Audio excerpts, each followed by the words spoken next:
Oke, Assalamualaikum warahmatullahi wabarakatuh. Kita santai aja ya, karena susah juga casual, cozy. Sebelumnya perkenalkan, nama saya Wahyu Seno. Saya adalah co-founder sekaligus CEO dari Ukreatif.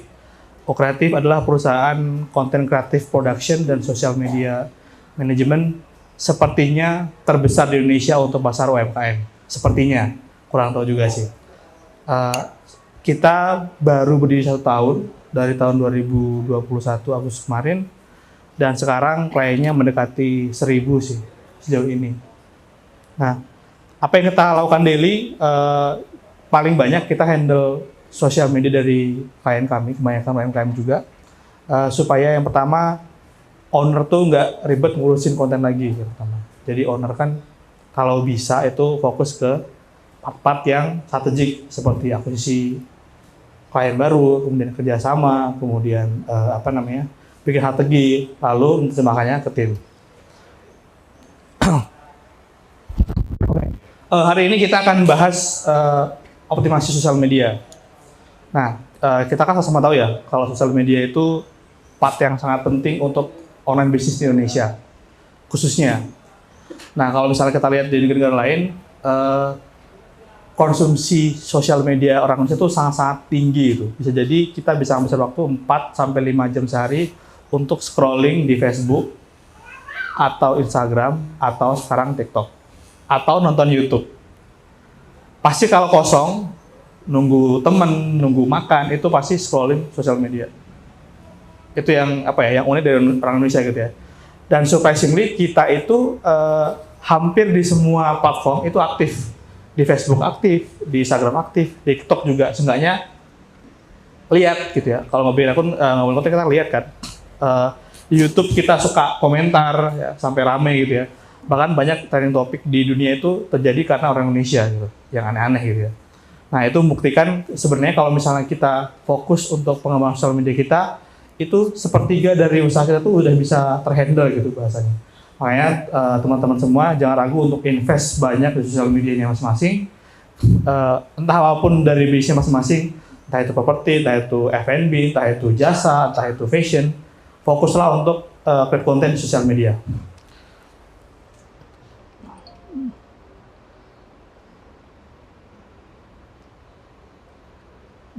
Bisa lihat ya? Sorry.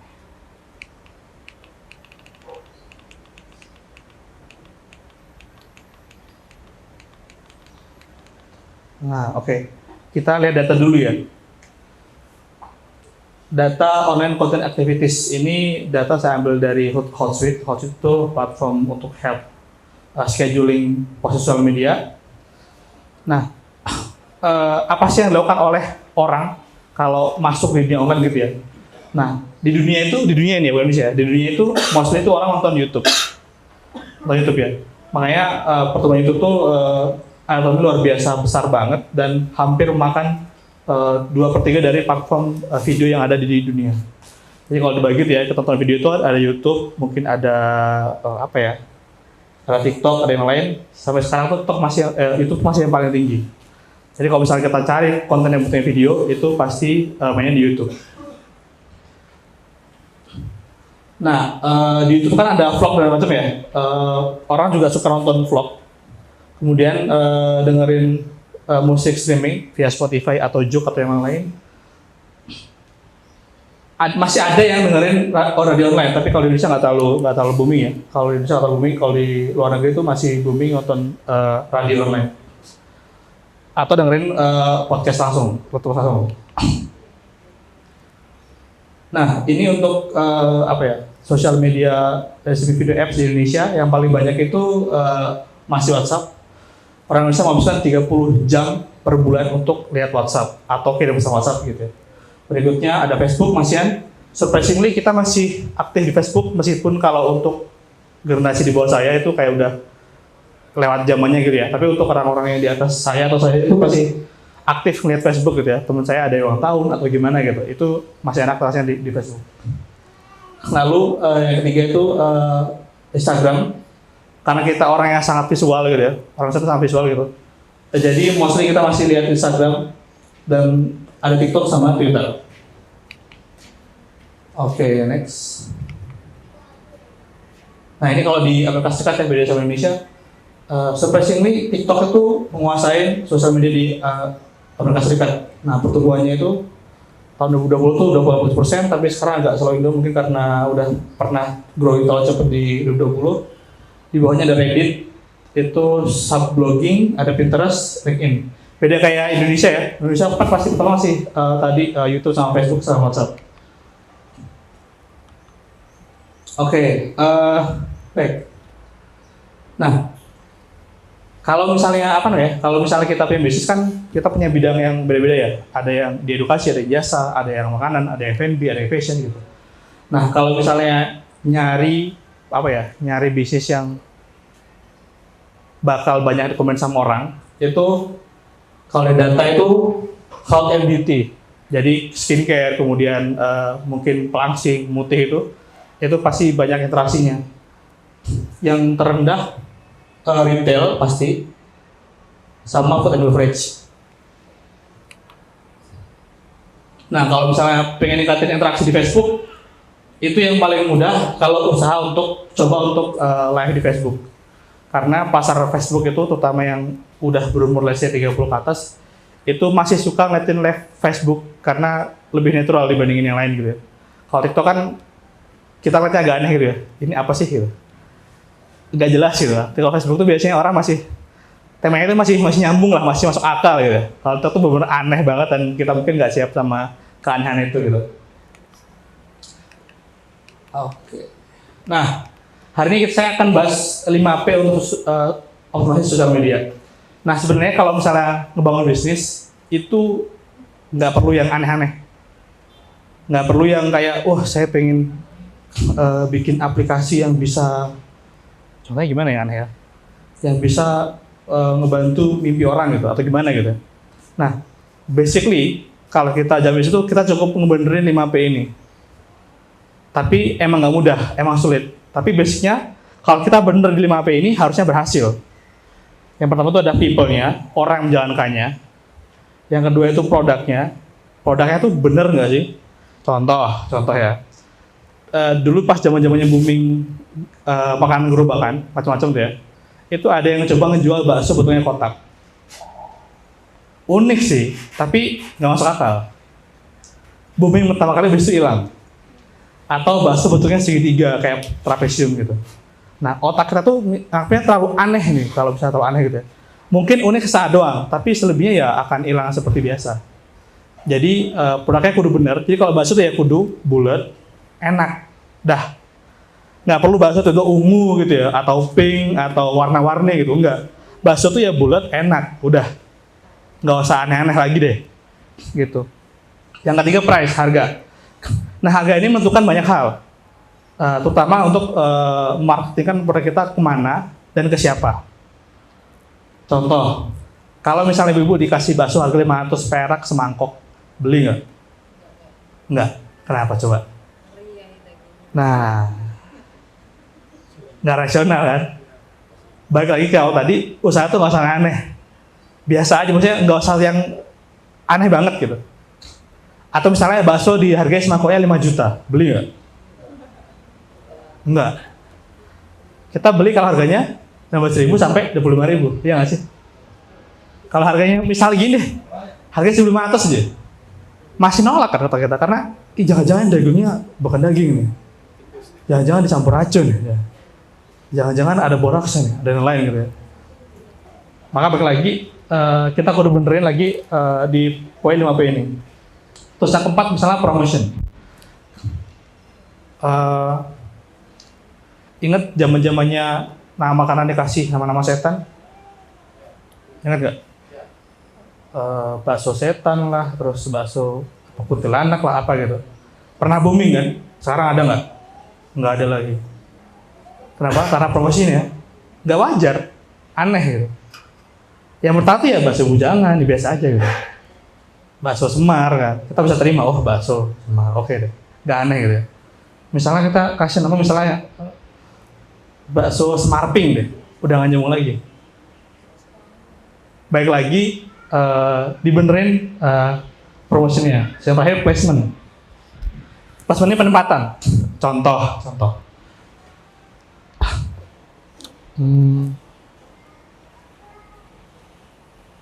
Contoh apa ya placement? Oke, contoh. Kita jualan minuman dingin di puncak gunung. Itu pasti ada yang beli sih, tapi nggak akan sebanyak kalau di tempat panas, misalnya kayak di Jakarta gitu. Itu pasti beda laku, misalnya dibandingin sama di puncak gunung gitu. Atau misalnya kita jualan produk yang eksklusif banget ke pasar yang norak banget. Itu terbukti di marketplace ya. Kalau kita jualan produk mahal, itu biasanya nggak dipasang di Shopee. Bisa dipasang di Blibli, Lazada, atau Tokopedia. Tapi kalau yang murah, receh, unik, itu lakunya di Shopee dan gila banget lakunya. Nah, balik lagi, kita akan belajar bareng-bareng untuk menerima AP ini supaya usaha kita itu bener, arahnya bener. Nah, saya akan kasih case study di brand saya sendiri. Nanti supaya teman-teman bisa bareng-bareng gitu. Kira-kira apa yang saya lakukan dengan 5P ini di Kreatif dan kenapa kita bisa booming. Oke, next. Nah ini people yang pertama saya akan bahas di perusahaan saya di Kreatif. Perusahaan saya kan perusahaan Creative Content Production sama social media management.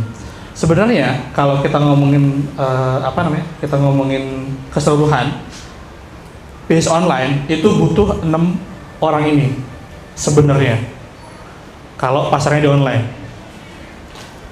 Kalau offline mungkin beda ya, tapi saya bahas di online. Itu yang pertama butuh advertiser, yang kedua butuh content creator, yang ketiga copywriter, yang keempat CS, yang kelima web developer, yang keenam social media specialist, sama yang ketujuh mungkin produksi dan lain-lain gitu ya, kurang lebih gitu. Nah, tapi 6 orang ini harusnya ada di bisnis masing-masing. Nah, kalau nggak ada gimana? Misal budgetnya nggak ada gitu ya, ya udah, berarti solusinya pemiliknya yang terjun tangan sebagai 6 orang ini. Iya dong. Saya juga pertama kali juga ngurusin jadi 6 orang ini. Jadi pertama kali kami launching itu orangnya cuma 2. Saya sama tim saya, sama Mas Dewa, bertiga berarti ya. Nah, apa yang saya lakukan? Saya jadi CS sama social specialist sama content creator sama copywriter. Jadi saya jadi 4 posisi ini. Teman saya jadi freelancer sambil developer, Kang Dewa ngebantu di marketing. Dah. Produksinya gimana? Produksinya kita lempar ke orang lain. Karena waktu itu kita belum punya tim yang lengkap untuk produksi konten. Jadi pertama kali launching itu kita nggak punya tim. Terus ada order dari 175 brand di satu semalam aja. Nah, jadi baik lagi, kalau misalnya teman-teman nggak punya tim kayak gini, ya berarti mau nggak mau kita yang jadi tim ini. Perjuangan lah ya, namanya perjuangan. Next, ini tim kreatif yang kudu ada di tim teman-teman. Kalau misalnya sudah growing gitu ya, kita mau ada tim kita sendiri yang ngurusin konten, sosial media, itu harus ada 9 orang ini. Ada director, ada copywriter, ada content writer, ada graphic designer, ada videographer, fotografer, stylist, editor, retoucher, atau UX. Kalau nggak ada gimana? Ya berarti udah digabung. Dan itu kudu kalau misalnya di perusahaan yang established gitu ya, itu biasanya tim ini udah lengkap. Contoh kalau di Mas Dewa di Hyphen Lights WTB itu tim ini sudah ada. Terus di mana lagi ya? Oh, MySkin juga udah ada, Salihah juga udah ada. Selebihnya nggak selengkap ini sih, tapi poin-poin yang utama di sini ada. Nah, contoh ya, kita akan bedah dari sisi fotografi. Nah, biasanya kalau kita jalan fotografi itu lengkapnya ada 8 orang ini. Kalau saya ngatain pojok fotografi, itu kita ada 8 orang ini, ada director, fotografer, editor, cover, assist, channel fotografer, wardrobe, makeup artist, sama stylist. Oke, saya biasanya posisinya di art director, jadi saya nentuin project itu akan dijalankan seperti apa, dan hasilnya seperti apa, berapa lama, sama butuh berapa orang untuk mengerjakannya. Nah, fotografer, editor, ada yang tahu gaffer itu apa? Ada yang tahu gaffer itu apa nggak? Nggak ada yang tahu ya. Gaffer itu bagian lighting. Jadi bagian apa namanya? Kita punya tukang lampu bosnya. Kalau misalnya lihat syuting film itu ya ada yang ngurusin lampu, itu namanya cover. Oke. Nah ini tim ideal untuk fotografi ya. Ini balik lagi kalau misalnya ke video lebih banyak lagi. Tapi ada tambahan beberapa. Oke. Jadi baik lagi ke P yang pertama ya, people ya. Timnya teman-teman tuh udah lengkap apa belum gitu? Satu. Kalau nggak lengkap ya berarti ownernya harus double job atau triple atau 5 time jobs gitu ya. Artinya part-part itu harus dipenuhi sama ownernya. Dan saya udah lakuin itu di pertama kali di UKT. Saya doublein jadi 4 posisi, saya lakuin sendirian di pertama kali. Tentu kalau misalnya udah growing, kita bisa delegasi ya part-partnya gitu ya. Untuk part kreatif ke siapa, untuk part CS ke siapa gitu. Tapi kalau pertama kali kalau nggak ada ya itu part dari usaha kita, part dari hasilnya kita gitu. Oke, balik lagi. Teman-teman ngerasa people-nya udah oke belum di timnya masing-masing? Belum. Nah kalau belum berarti part dari perjuangan. Oke. Yang kedua produk. Boleh tahu di sini usahanya apa aja? Fashion, Ibu. Properti. Oke. Ada yang makanan kali? Mana ada? Banyak kan fashion ya? Oh, makanan, oke. Ada yang jasa?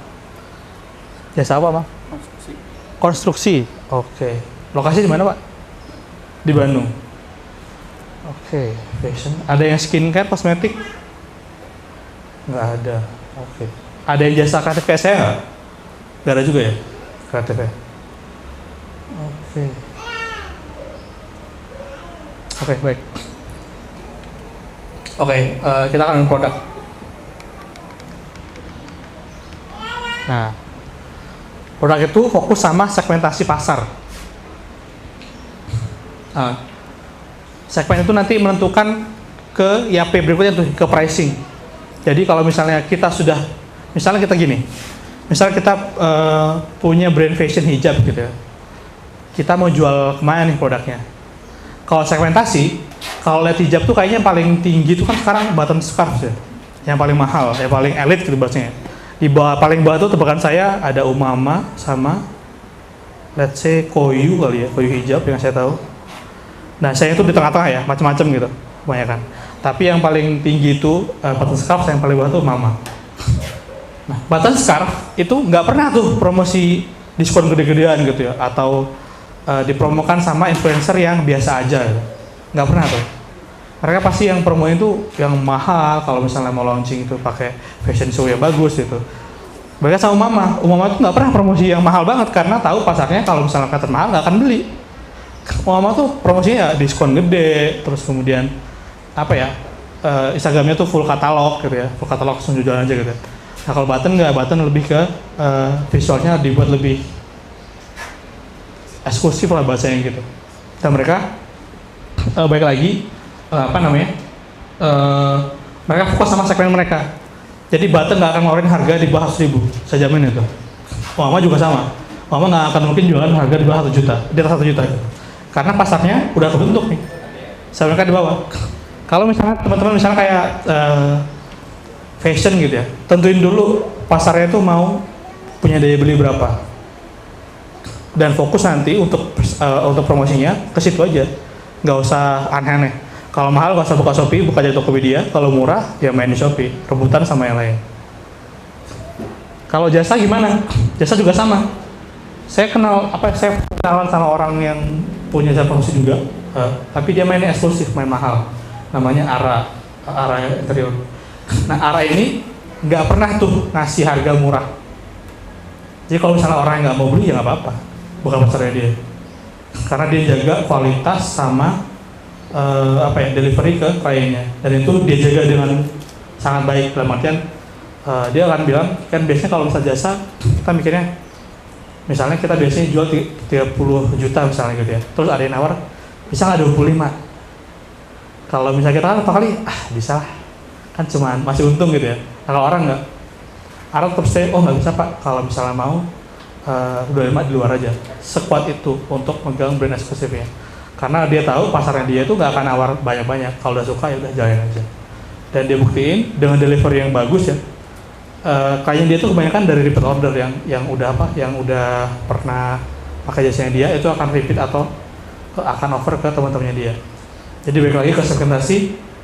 Kalau segmentasinya mahal dan eksklusif, ya udah tunjukkan dengan deliverynya, service yang bagus, kemudian hasilnya hasilnya nggak murahan, bahan bakunya cari yang paling bagus, cari orang yang bisa komunikasi dengan kliennya bagus. Jadi citra eksklusif itu nggak cuma diomongin dari sisi pemilik usaha, tapi dari sisi customer-nya. Lagi juga kalau misalnya kita mau main pasar fashion yang eksklusif, tunjukin bahannya itu bagus gitu. Jangan sampai ada yang bilang, ini bahannya murahan. Jangan sampai itu. Karena kenapa? Karena pasarnya udah pengen setting di pasar yang eksklusif dan mahal gitu ya. Maka sisinya itu kudu yang bagus. Contoh yang kedua, misalnya kalau pengen buka brand fashion yang eksklusif, ya tunjukin kalau produknya itu nggak pasaran. Cuma orang-orang yang mampu beli aja yang bisa beli produk itu gitu. Jadilah kebanggaan kalau misalnya pakai bisa itu. Nah kalau murah ya udah fokus aja untuk gimana caranya supaya cost-nya itu rendah. Karena kita menjual pasar yang murah gitu. Jadi semua usaha kita itu masukin ke pertama promosi, yang kedua gimana supaya harganya itu rendah. Jadi nggak perlu ikan anannya lagi gitu. Itu yang dilakukan sama Wings Group. Wings Group itu kalau ada produk misalnya kayak contohnya apa ya? Contoh dulu di pasar teh kemasan itu cuma ada sosro aja gitu ya. Nah dia bikin produk lebih murah namanya pucuk harum. Nah pucuk harum tuh pucuk harum tuh produk yang murah. Nah Wings Group tuh bikin teh Javana yang lebih murah lagi ya, maksimal 3.000 harganya. Tapi ya promosinya nggak pernah bilang itu rasanya enak atau gimana tuh. Ya promosinya udah paling murah aja. Dia gunakan usaha promosinya untuk meng-cut cost supaya bisa kasih harga lebih murah. Contoh pas ada Minute Maid harganya 1.000 sebotol, dia keluarin Floridina cuma 3.000 maksimal. Costnya dia paling banyak untuk promosi, sama yang kedua untuk gimana supaya costnya rendah. Itu aja yang dilakuin, dan dia nggak bikin yang lain. Nggak mikirin kayak misalnya ada ambassador, ada event, sponsor, enggak. Yang dilakuin cuman gimana supaya costnya rendah sama promosi ke pasar bawah, udah. Nah lagi, kalau sampai kita udah tahu yang mana, kita bisa fokusin ke parkir yang bisa kita lakuin. Jadi kalau misalnya teman-teman mau main fashion yang eksklusif, ya nggak usah mikirin cost-nya. Yang mikir itu gimana bisa co-branding, gimana bisa collab sama influencer yang eksklusif dan gede gitu ya. Itu aja. Jadi nggak usah mikirin cost-nya rendah, tapi kalau misalnya pengen pakai pasar murah, pikirin gimana supaya cost-nya makin turun dari bulan ke bulan. Itu yang kudu dilakuin. Nah ini contoh untuk segmentasi di brand mobil ya. Nah kita lihat paling bawah Indonesia tuh brand paling murah itu ada Wuling sama Daihatsu. Yang paling mahal tadi saya sebut ada Lexus, BMW, Mercedes dan lain. Kalau teman-teman lihat brand Lexus, BMW, Mercedes itu jarang banget iklan di koran. Iklannya pasti di majalah yang nggak ada hubungannya sama mobil.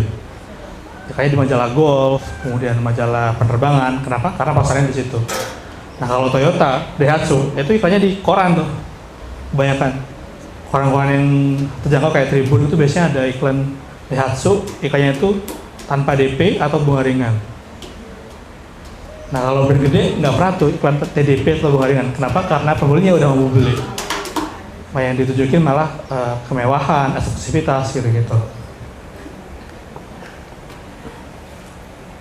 Contoh lagi ya, air minum dalam kemasan ya. Yang paling mahal ada Equil atau Fuji Water. Equil ini kayaknya sebotol harganya 40.000 yang saya tahu. Fuji juga sama. Di bawahnya ada Pristine sama O2 Plus. Pristine ini sebotol kayaknya harganya 12.000-an, 10.000. Yang tengah tuh ada Aqua yang 3.000-an sampai 6.000 ya. Yang paling bawah ada Alfamart sampai Indomaret. Harganya 1.500 kali ya sebotolnya, nggak tahu saya. Surprisingly, dua produknya itu nggak pernah diiklanin, tapi laku. Yang mereka gunakan cuman promosi di dalam store sama harga murah. Jadi orang datang mau beli air mineral, wah wasnya cuma 2.000 nih. Kalau beli ini nggak bisa, biasanya beli ini aja deh. Meskipun dia awalnya nggak pernah tahu bakal beli ini gitu, tapi karena di situ cuma ada ini aja yang paling murah, jadi beli. Juga sama nih case-nya kayak tadi kalau misalnya pengen beli teh dalam botol gitu ya. Ada yang paling tinggi ada apa ya?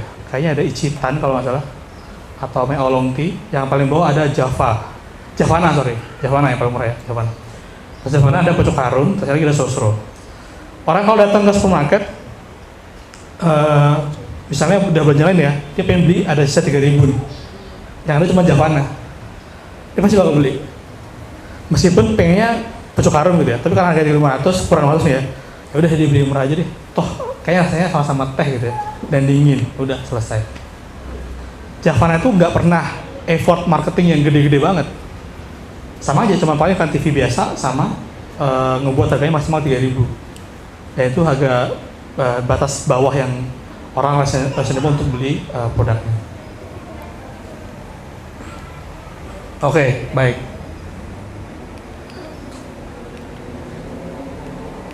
Tadi kelewatan malah langsung ya.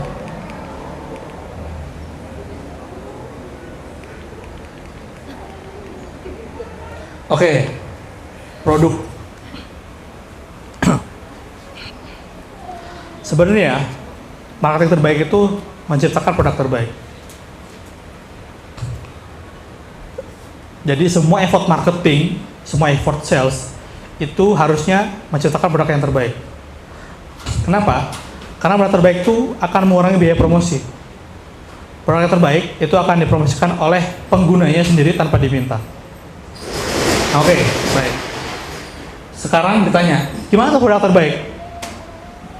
Produk terbaik cukup sebutin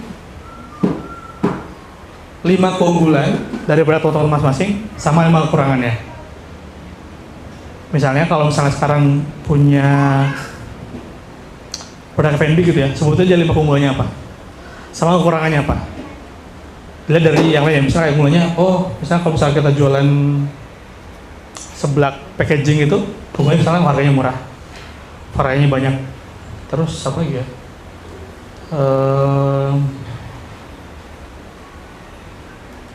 Pedesnya ada level-levelnya, itu biasa gitu ya. Terus apa lagi ya mungkin ya? Packagingnya bagus, tahan lama. Kekurangannya misalnya cuma di Bandung misalnya gitu ya, nggak bisa keluar, atau misalnya kayak harganya masih ada lebih murah dari yang kita jual gitu ya, atau misalnya rasanya nggak cocok untuk orang yang suka manis misalnya gitu. Oke.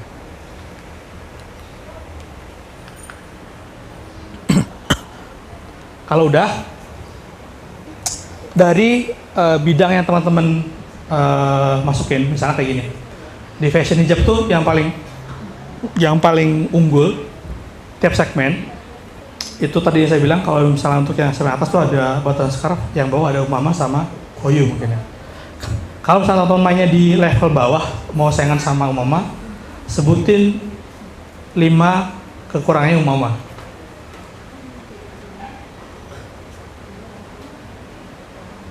Kalau bahasa pribadi, Umama itu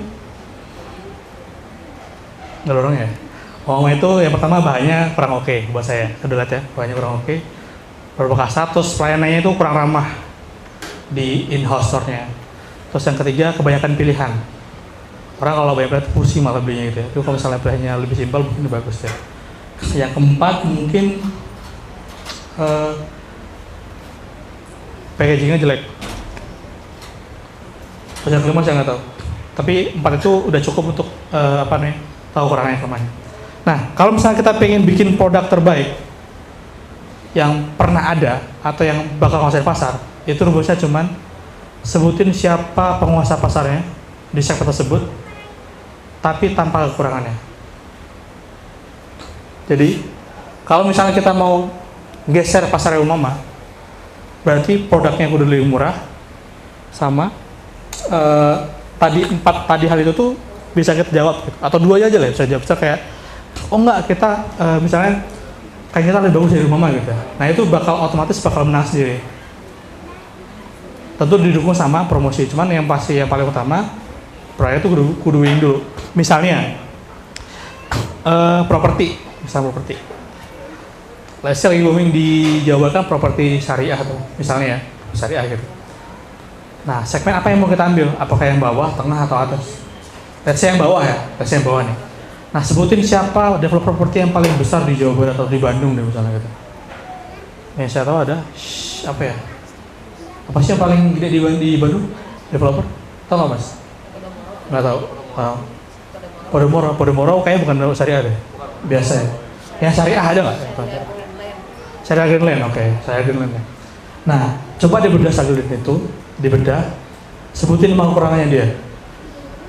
Entah mungkin dari orangnya, dari harganya, dari placementnya. Yang kan ada 5 poin itu, 5 poin itu ada kurangnya apa enggak? Nah, saya tuh kalau mau pengen jadi produk yang benar-benar bagus, ya udah jadilah dia plus kurang tadi nggak ada. Satu aja nggak ada itu udah jadi menang dari dia kan, kurang lebih gitu. Misalnya lebih murah atau misalnya servisnya lebih ramah atau gimana gitu. Atau next misalnya jualan makanan.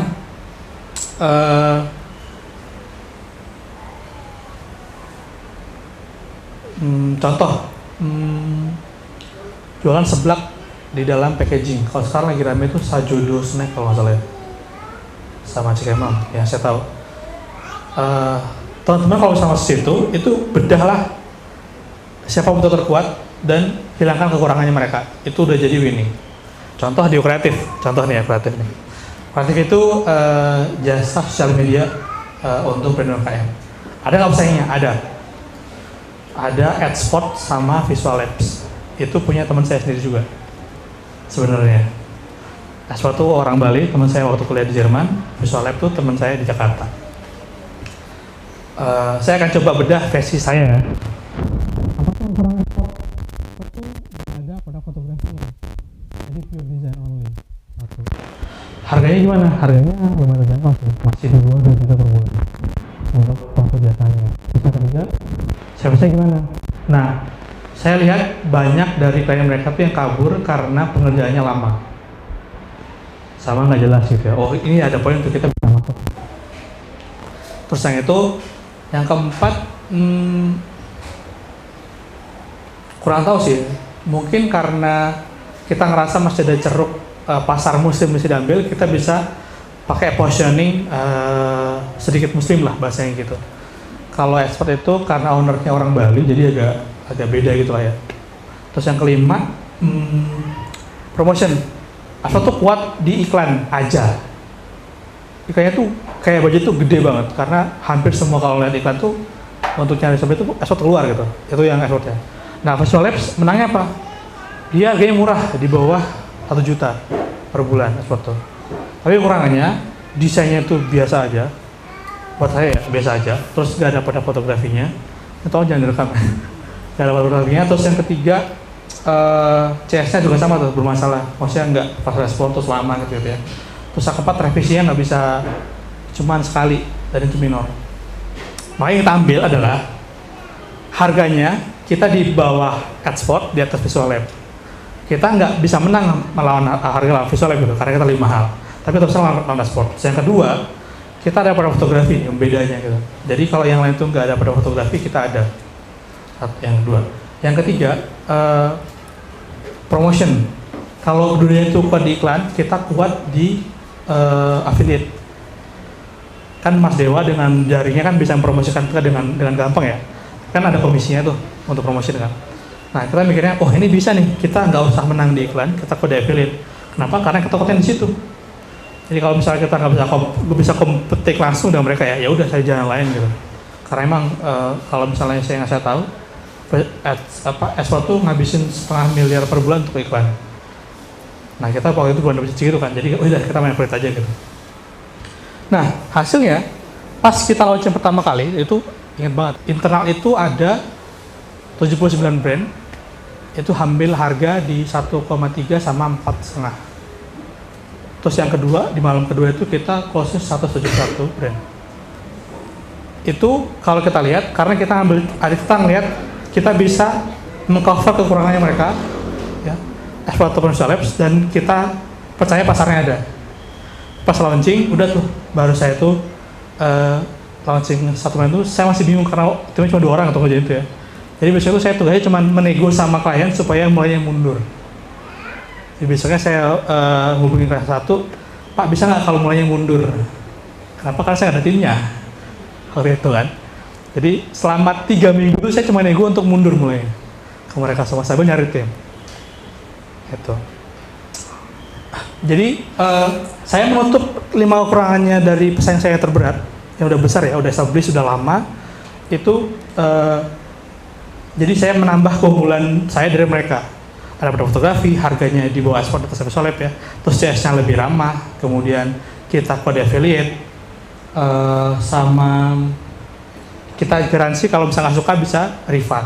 Nah 5 hal ini yang bikin launching kita berhasil dan sekarang bertahan. Apakah pesaingnya nggak banyak? Banyak pesaingnya sekarang. Kayaknya kalau di Bandung, kayak setiap gang itu ada yang punya kreatif agensi gitu, kalau di Bandung kan. Itu kayak 1 atau 3 orang tuh handle 4-5 brand gitu, dan hampir kayak ada ratusan di Bandung tuh. Dan kita masih, kita masih bisa menang kok. Kenapa? Karena kita harganya masih oke, masih surprise, masih menang di hasilnya, kemudian CS-nya juga karena dinikmati langsung, jadi CS-nya lebih bagus, lebih responsif. Akhirnya juga masih menang. Hal itu yang bikin kita bertahan. Nah, apakah kita khawatir bakal kalah? Khawatir tiap hari. Dimana kalau ada brand yang bisa men-take over 5 hal ini gitu. Ya kan? Makanya sekarang kita mulai diversifikasi, jadi kita nggak main di sosial media aja. Supaya tetap tumbuh. Oke. Nah, teman-teman, kalau misalnya pengen punya produk yang winning banget, baik lagi tadi tuh, cari komentar yang kuat di bidang atau segmen teman-teman, terus cari kekurangannya dan overcome kekurangan itu. Overcome kekurangannya. Jadi kalau misalnya nggak bisa gimana? Cari cara supaya ada solusinya gitu. Kayak tadi, saya nggak bisa ngelawan budget iklannya mereka, saya cari affiliate. Jadi kalau misalnya kita kan tugasnya kan as owner itu kan mencari solusi ya kalau ada masalah ya. Kalau misalnya kalau kita nggak bisa ngelawan dan menang, ya udah kita cari solusinya. Mungkin kalau misalnya kita bisa lawan iklan ya kita affiliate. Kalau misalnya lead ya mungkin bisa yang lain, mungkin bisa GV sama siapa gitu ya. Tapi saya yakin pasti semuanya ada jalan keluarnya, tinggal mau ngelakuinnya apa enggak. Gitu.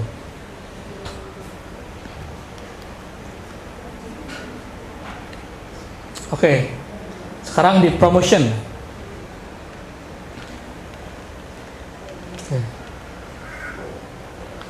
Oke, baik. Oke.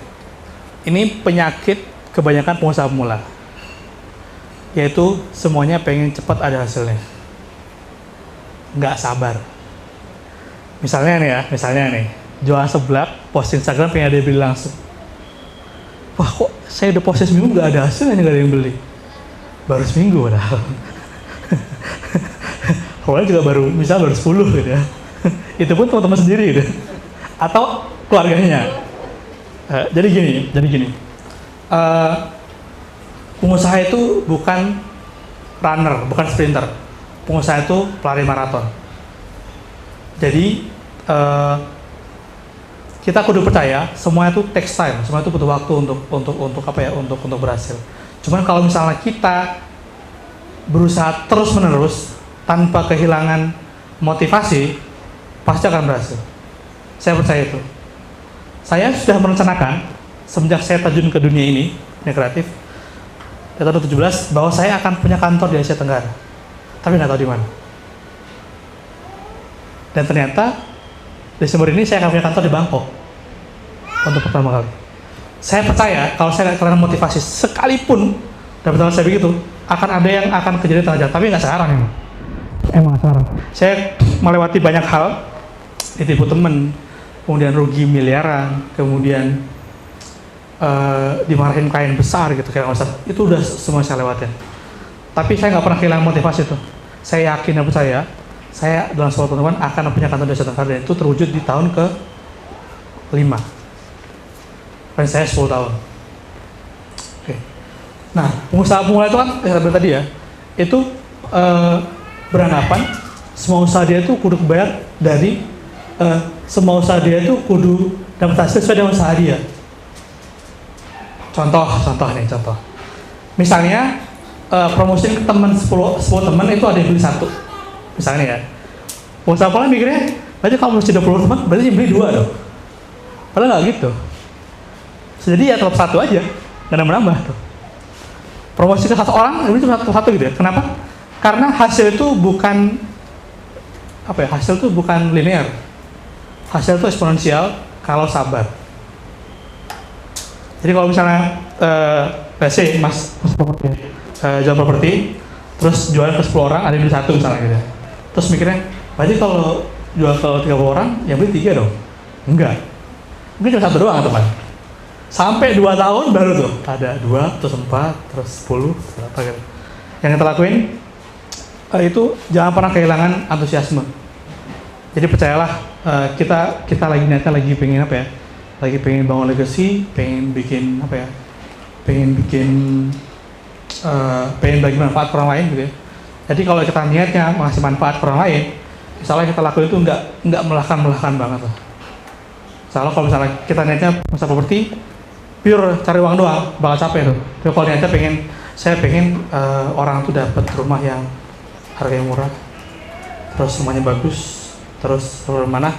Kalau niatnya itu mau prospek berapa kali, capeknya nggak pusing kalau misalnya ngecernya uang sih. Nah, saya dulu yang saya lakuin pas pertama kali bikin kreatif itu, Kang Dewa nggak bilang dapat berapa omsetnya, dia bilang berapa ribu pengusaha bisa kita bantu dari sini.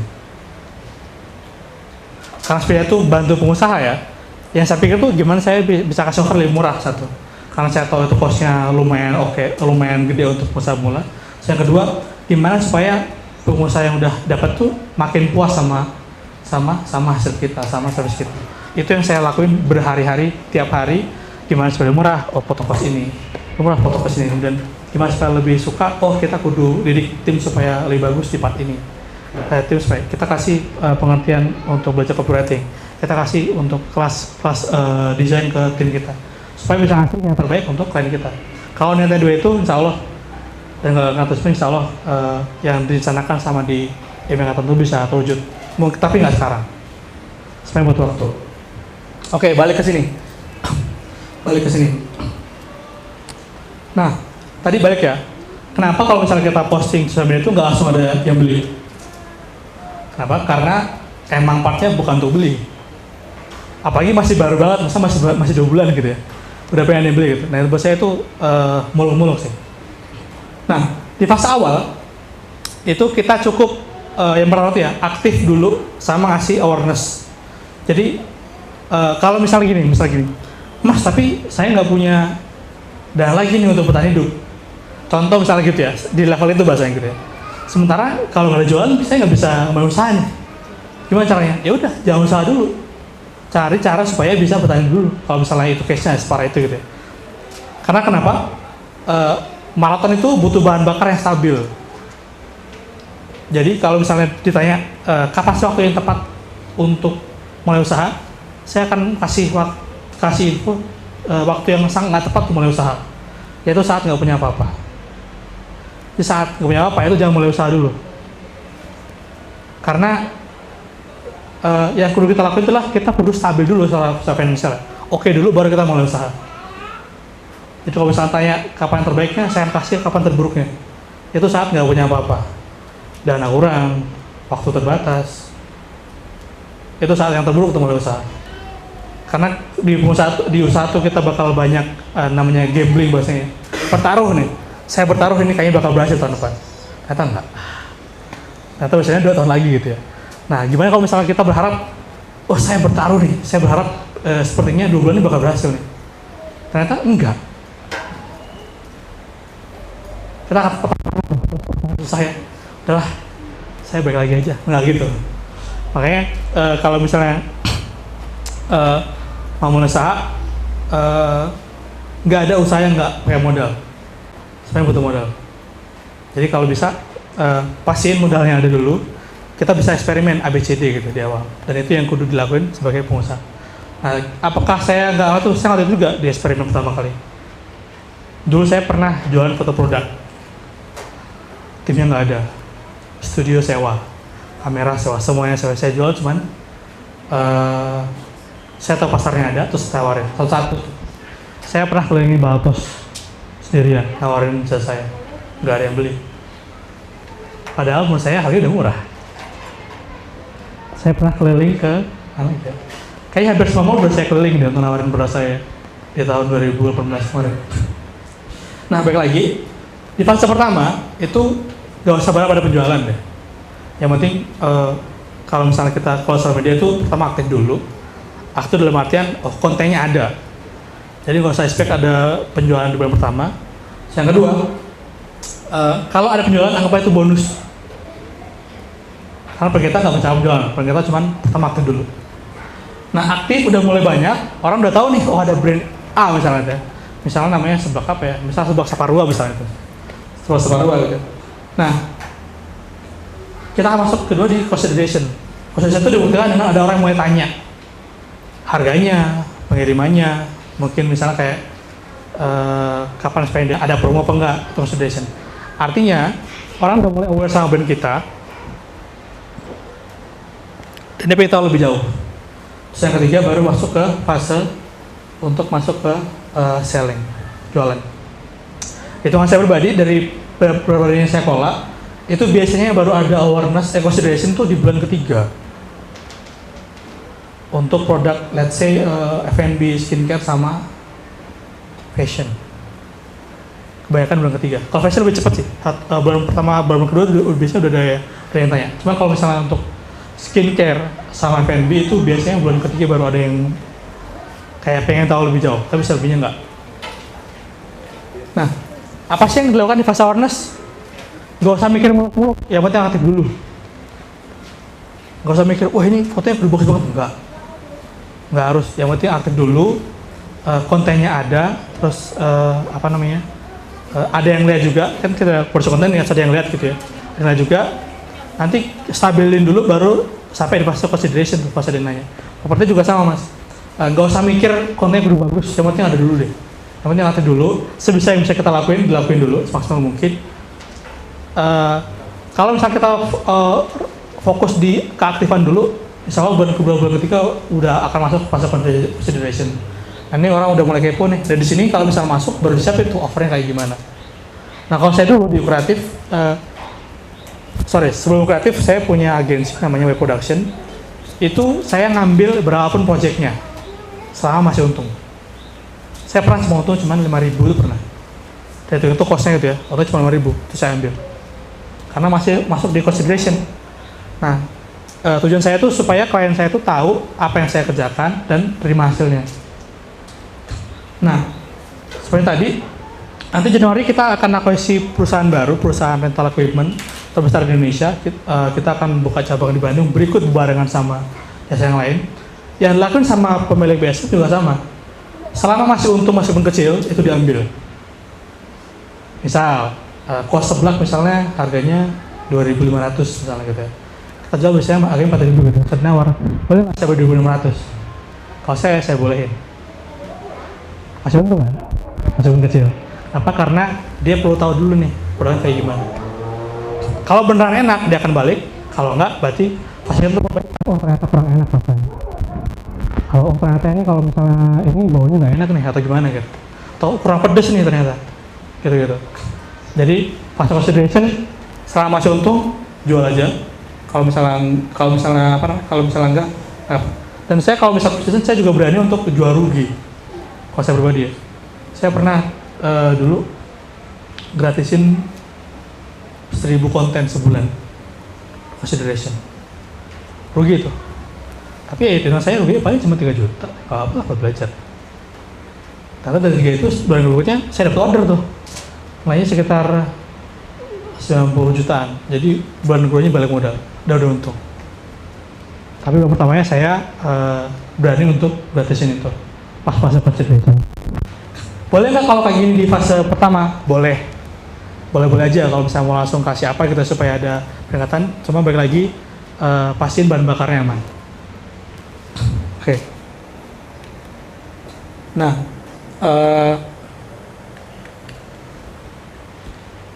fase untuk pertama kali itu balik lagi sih. Usahakan gimana orang tuh beli gimana pun caranya. Jadi orang tuh kudu mencoba produk kita sebanyak mungkin, semasif mungkin. Entah apapun itu gimana caranya. Mau kita nawarin ke teman-teman, mau posting, mau apa. Itu kudu dilakuin tuh. Nah, yang saya lakuin dulu, saya jadwal saya datang ke 10 mall dalam waktu 2 minggu. Saya lakuin. Saya sebar flyer ke tiap acara di mall-mall gitu, saya lakuin juga. Ada acara di Cafe Day, saya lakuin sebar. Supaya orang mencoba produk saya. Jadi teman-teman bisa lakuin apa ya, aktiviti apa yang bisa saya lakukan untuk supaya calon user itu menggunakan produk saya, atau tanya pada saya. Kalau seblak ya udah sebarin, kasih sampel ke sebanyak mungkin orang. Kalau misalnya enggak, ya udah jual murah aja di Car Free Day. Yang penting untung, masih untung, jual. Supaya orang tahu produk kita gitu. Nah itu fase yang buat pengusaha pula itu beratnya luar biasa. Nangis lah. Saya bolak-balik tuh nangis jam 2 malam tuh karena mikirin, wah ini kok nggak ada yang pakai ini, sementara kos makin jalan terus gitu kan. Rugi gimana gitu. Tapi pasti gini, pasti ada fase usaha yang belum kita lakuin, itu yang buat usaha kita gini-gini aja. Contoh, dulu pas saya kuliah, itu ada teman saya datang ke saya nangis. Dia udah belajar sekuat mungkin versi dia ya, tapi nggak pernah lulus kuliah, nggak pernah lulus mata ujian itu gitu. Dan saya yakin memang mata ujiannya itu, mata kuliah itu susah gitu. Terus saya tanya, "Kamu pernah nonton drama Korea nggak?" Sampai nih, pernah. Berarti belum kerja keras. Karena masih sempat nonton drama Korea. Ya. Coba deh, kalau misalnya kita lihat waktu itu lagi, kalau masa usaha yang gini-gini aja, pasti ada yang belum dilakuin. Patokan saya, kalau saya udah kerja sehari 14 jam, itu buat saya udah, itu angka minimal untuk saya dibilang kerja keras. Pas dulu saya mau masuk kuliah juga, saya terancam untuk nggak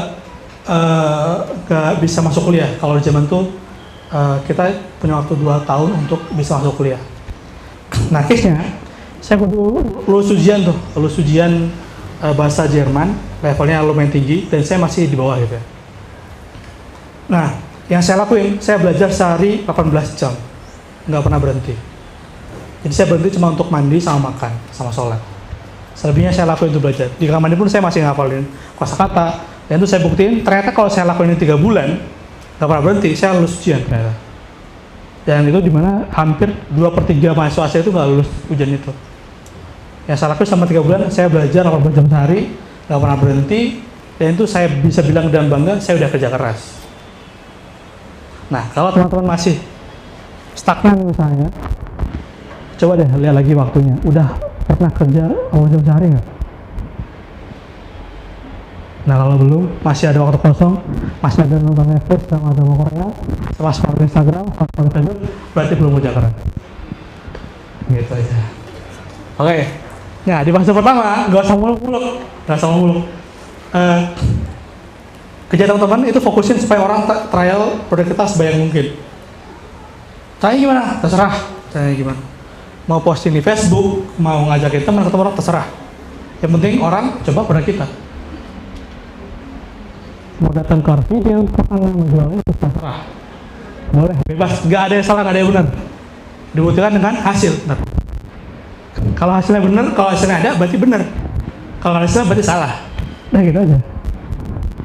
Jadi kalau misalnya ngerasa masakan, lakuin itu dulu fasenya. Fase yang kita kerja keras sebagai pemilik usaha ya, di awal ngobrolin produk, itu harus dilakuin. Dan patokan saya 14 jam sehari itu baru bisa bilang saya udah kerja keras. Kalau belum berarti masih belum kerja keras. Oke. Nah, setelah itu tesnya udah stabil nih, udah mulai ada pembelian. Nah, baru tuh kita ngomongin baru kerja cerdas. Kita kan waktunya terbatas ya.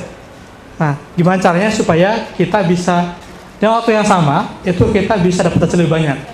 Kita bisa delegasi, kita bisa bangun tim, ada CS sendiri, kemudian ada tim kreatif sendiri, ada tim artis sendiri. Itu bisa ada kalau kita ada bahan bakarnya. Gitu. Saya pun dulu juga sama ya, saya tadi. Selagi saya nggak punya bahan bakar ya saya lakuin semuanya sendiri. Dan itu saya bangga karena itu part dari perjuangan saya. Nah, kalau misalnya masih nggak bisa, nggak usah buru deh, fokusnya situ dulu aja. Oke. Nah, ini part untuk part untuk memperbesar usaha kita. Setelah stabil udah ada pemasukan, kita baru bisa bikin tim, baru kita bisa let's say kayak membuat mereka supaya beli lagi, bisa pakai diskon, pakai promo, kemudian kontak sama mereka sering mungkin, kasih loyalty card dan lain-lain. Nah, Nah ini case tadi saya pertama kali. Di fase awareness itu saya bikin konten giveaway, semua konten lucu-lucuan.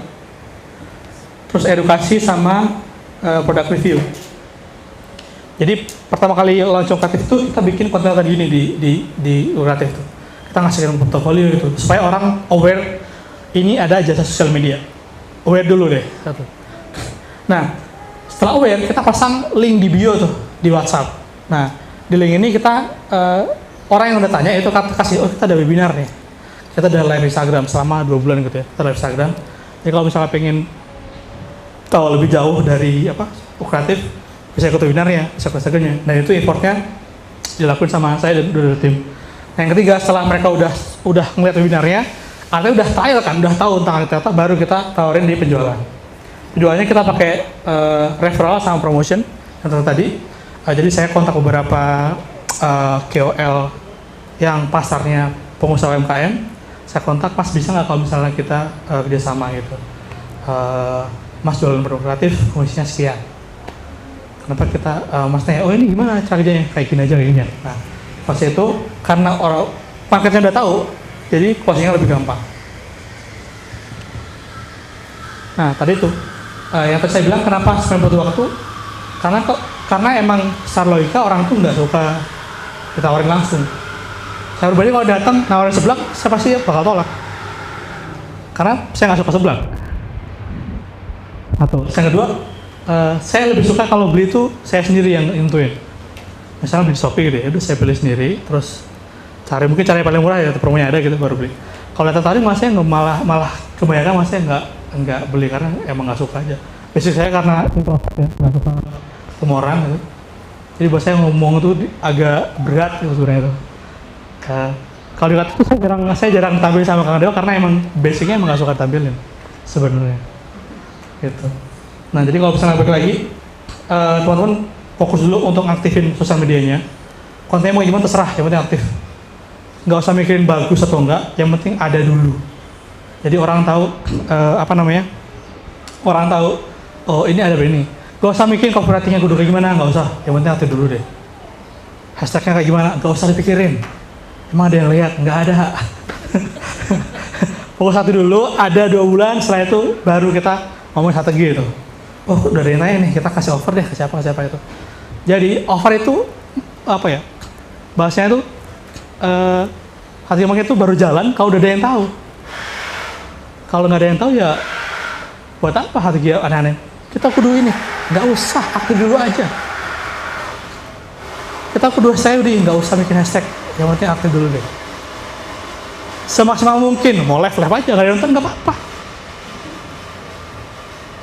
Bikin aja konten video, nggak ada yang view, nggak apa-apa. Yang penting ada dulu. Coba di sini yang udah ada nggak ya usahanya udah 1 juta sebulan revenue-nya? 50 ada? Di atas 50? Oke, kalau itu sekarang aktif aja dulu deh. Oh gitu. Nggak usah mikirin aneh, aktif dulu 2 bulan. Kalau 2 bulan aktif, insya Allah harusnya udah ada yang tanya, udah mulai consideration ya, udah ada yang tanya. Setelah baru masukin strategi yang udah kalian pelajarin. Pasti udah belajar tentang copywriting yang bagus, apa lagi, cara closing yang oke, gimana. Itu hanya efektif kalau udah ada yang akan tanya. Kalau nggak ada ya nggak ada gunanya.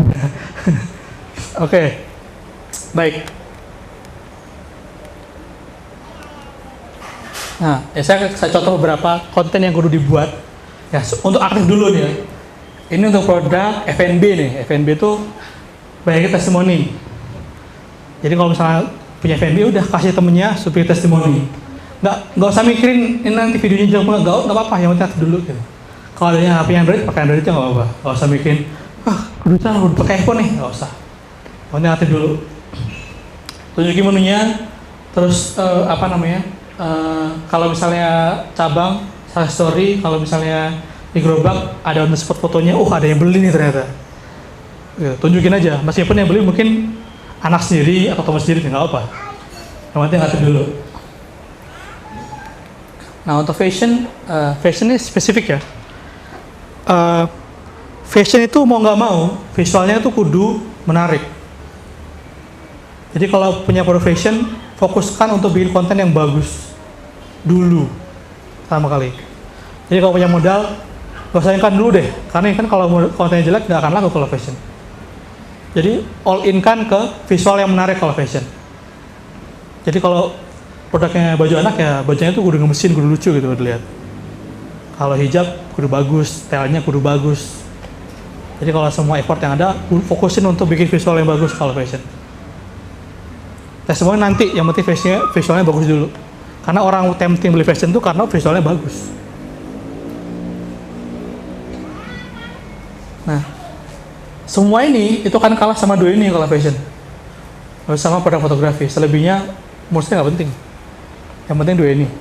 Jadi kalau misalnya mau masuk fashion, fokusin kedua hal ini pertama kali. Kalau ada modal, bikin konten yang lebih bagus. Ada modal, konten yang lebih bagus. Nah, ini skincare. Kalau skincare, testimoni itu pasti ya, sama nano influencer. Nah, zaman-zaman sekarang, kalau masuk ke skincare itu kalau bisa dapetin review banyak dari nano influencer. Jadi influencer yang followernya mungkin di bawah 1000 gitu ya, tapi dia punya follower yang yang oke, yang bagus, kasih mereka sampel gratis. Nah, konten testimoni itu sangat powerful di skincare.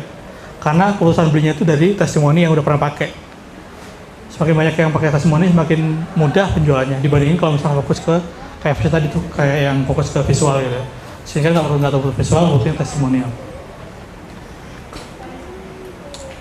Oke, dari saya, semuanya itu butuh waktu, nggak ada yang instan ya. Butuh waktu, teman-teman kalau misalnya mau usaha, pastiin bahan bakarnya tersedia selalu. Jangan sampai kalian berbakar. Baik lagi, fase terburuk untuk mulai usaha itu kalau saat nggak punya apa-apa, itu buruk banget. Karena kita mikirin dua nih, bikin usaha sama mikirin diri sendiri. Jadi kalau misalnya mulai usaha, kita sering overestimate apa yang bisa kita raih dalam waktu setahun. Pasti mikirnya, wah setahun kita bisa beli ini nih, kita bisa punya klien segini nih. Enggak. Tapi kita sering underestimate apa yang bisa kita capai dalam waktu 10 tahun. Nah, saya plankan 2017 itu 2027 saya akan punya 3 kantor di Asia Tenggara. Tapi 10 tahun, saya nggak bilang setahun ya, karena setahun buat saya muluk-muluk banget. Nah, ternyata pas saya setahun itu malah banyak yang meleset. Saya kira setahun dapat 1000, ternyata belum. Kita akan dapat 1000. Tapi plan saya 10 tahun itu udah tercapai tahun ini. Jadi kalau bikin plan, pasang supaya usaha teman-teman itu bisa bertahan selama 10 tahun ke depan. Jadi selama setahun tuh nggak usah muluk-muluk deh, yang penting aman dulu. Financial kita aman, terus pendapatan udah oke, baru kita bisa plan untuk yang lain-lain. Kalau misalnya belum gimana? Balik tadi dulu. Kalau misalnya masih di pasawannya masih belum membirakan, cek dulu deh. Jangan-jangan waktunya masih banyak yang terbuang sia-sia. Masih sempat lihat TikTok, lihat Instagram, berjam-jam gitu ya, berarti belum kerja keras. Nah, kalau misalnya balik lagi, kerja sendiri apa yang fokusin untuk dapetin klien dulu. Entah gimana caranya. Kalau udah seminar, datang ke Car Free Day. Datang ke mall, tawarin. Jadi kerja kerasnya difokusin untuk dapetin klien pertama dulu. Oke, sekian dari saya. Mohon maaf ada salah kata, ada salah ucapan. Saya manusia biasa, banyak salahnya. Terima kasih banyak udah berkenan hadir di seminar kali ini. Saya Heri, wassalamualaikum warahmatullahi wabarakatuh. Teman-teman, maka bisa ada yang mau tanya? Bang, ada yang mau bertanya? Silakan. Kalau nggak ada, coba nanya dulu deh. Boleh, silakan. Mas, jadi kan dari itu kita tuh harus antusiasme gitu ya, jangan pernah kehilangan antusiasme. Kadang kita tuh kalau bikin sosmed, misal kita bikin produk, udah bikin Instagram nih, udah baru coming soon, tiba-tiba udah besok-besoknya kita udah Males. Nah, ada nasihatnya nggak sih biar kita punya semangat? Oke, bingung juga baik. sama kontennya apa aja sih yang harus dimasukin kayak gini. Oke, baik. Oke. Ini pertanyaan sih saya dapetin nih. Sebenarnya kalau kita demotivasi di tengah jalan,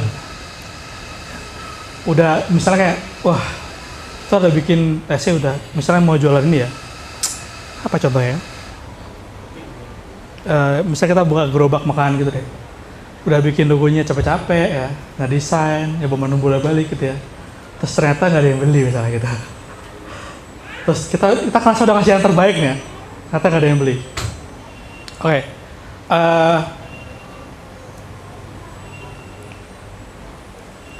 Gimana caranya ngatasi demotivasi di tengah jalan gitu ya? Kalau saya pribadi, yang perlu dikuatin tuh yang pertama, tawakal ya, satu. Percayalah semuanya tuh udah ada, udah ada fase sendiri gitu. Satu. Terus yang kedua itu, harus kuat why-nya, harus kuat kenapanya. Kalau gini, bayangin ya, saya pribadi gini, saya tuh surprisingly, itu nggak lulus kuliah. Jadi saya DO dari Jerman, dari kampus saya nggak lulus kuliah, dan itu jadi strong way saya selama ini. Bayangin betapa tertekannya saya ketika ada anak kuliah di Jerman itu tinggal di Bandung ngekos di kosan yang sebulan cuma 300.000. Makan itu kadang-kadang nyari masjid yang ngasih makanan karena nggak punya uang. Nah strong way saya, ya Allah saya nggak pengen bisa saya jadi gelandangan. Karena di fase itu saya bolak-balik udah di fase besok tuh nggak punya uang lagi. Nah, kalau teman-teman ngerasa demotivasi gitu ya, berarti strong way itu nggak kuat-kuat banget gitu. Justru balik lagi ke selama itu mau ngapain sih buka usaha gitu. Coba mau ngapain buka usaha. Coba yang jualan seblak ngapain jualan seblak tuh. Oke, yang jualan fashion deh ngapain buka brand fashion, sementara yang lain tuh udah banyak yang buka. Nggak takut kalau sama mama, atau sama button scarf, atau sama yang lain tuh. Kenapa coba jualan jilbab gitu? Coba kenapa? Oke, yang peluang. Sebesar apa yang mau diambil? Indonesia tuh ada pasar hijab itu 91 triliun per tahun. Orang beli hijab. Jadi Indonesia tuh beli 1 miliar pieces hijab per tahun. Sebesar apa yang mau diambil dari pasar segede ini? Coba. Terus kenapa aku udah ngambil peluang itu? Kenapa orang lain aja yang lakuin? Nah kalau saya, strong way saya banget tuh, dulu saya jualan hijab juga tahun 2016. Jualan hijab, saya beli kain semeter, saya jahitin langsung. Saya ambil untung 1 pieces 5.000. Itu buat saya makan. Jadi saya tuh makanya tuh kalau ada yang jual hijab saya makan, kalau enggak saya nggak makan. Saya cari makan di masjid yang yang nyediain makanan kayak berbuka puasa bareng gitu. Nah, di rumah tuh saya masih kos di dekat Baltos. Kosannya jelek banget. Itu saya baru rugi gede, nggak punya uang lagi, uang tabungan tinggal 300.000 untuk 3 bulan. Mau minta orang tua kan malu ya, masa minta orang tua sih, umur segini gitu ya. Kalau orang tua telepon, ada uang nggak? Ada. Maksudnya cuma 5.000 ya, ada uangnya 5.000. Nah, pasti itu saya bilang, ya Allah, berarti orang kayak gitu di situ ada banyak ya, yang kayak gini gitu bahasanya. Pengusaha pemula yang kesusahan untuk apa-ngapain itu, karena dia itu berjuang untuk nggak cuma untuk dapat berjuang untuk hidup dan matinya dia gitu, bahasanya gitu kan.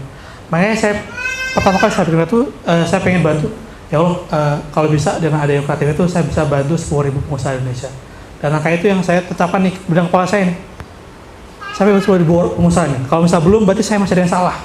Saya belum apa-ngapain nih, karena masih di bawah 1.000 sampai sekarang. Itu yang bikin strong way saya untuk ada peluang saya temuin, ada peluang meeting saya ajak meeting.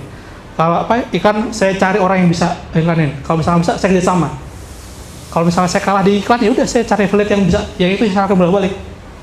Karena strong way saya tuh kuat banget, saya pengen bantu 10.000 orang supaya nggak ada yang berasal yang sama. Jadi pengusaha pemula yang pengen hidup mati gitu bahasanya gitu kan.